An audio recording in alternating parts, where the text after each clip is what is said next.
Imagine waking up tomorrow and all the gold on the planet has simply disappeared. I'm not talking about a theft. I'm talking about a physical disappearance. Gold atoms no longer existing.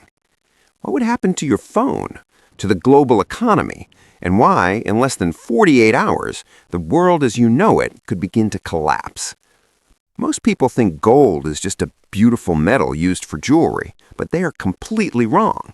At this very moment, part of your future depends on something you've probably never touched.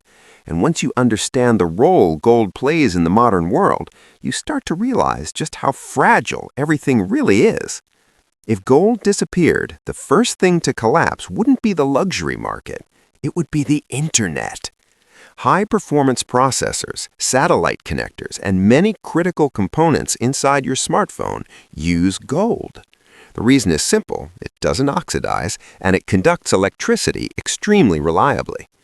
Without gold, many electronic connections would start to fail. Massive servers that keep the internet running would begin to experience errors. Before long, communication, online systems, and digital networks around the world would begin to collapse. Now imagine hospitals, banks, power grids, and transportation systems that depend on those connections. But that still wouldn't be the biggest problem. The real impact would begin inside the financial system. A large part of the trust in the global monetary system has always been connected to gold. Central banks around the world store tens of thousands of tons of it in underground vaults.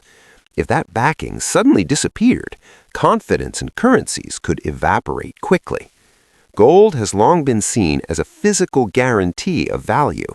Without it, many people would begin to question whether money actually has any real foundation beyond collective belief. But there's another detail that makes this even more unsettling. Advanced military technologies also rely on gold in critical electronic components. In systems that must operate under extreme heat, pressure, or vibration, the reliability of gold is essential. Without it, some of these technologies would become far less reliable or simply stop working. Meanwhile, other metals like silver and copper would likely skyrocket in value. A desperate search for substitutes would trigger a global race for resources. Economic crises have happened before, but today's technological dependence would make an event like this far more chaotic. Throughout history, empires have risen and fallen, but gold has always remained a symbol of value and stability. If it disappeared today, we wouldn't just be losing a precious metal, we would be losing one of the invisible foundations that support much of the modern world. And that raises an interesting question. If gold is so essential for technology, economics, and global systems, why are we increasingly moving toward a fully digital financial system that depends on technologies that need gold to exist? Maybe the real question isn't just about the value of gold. Maybe it's about understanding how much the modern world depends on things most people never even notice.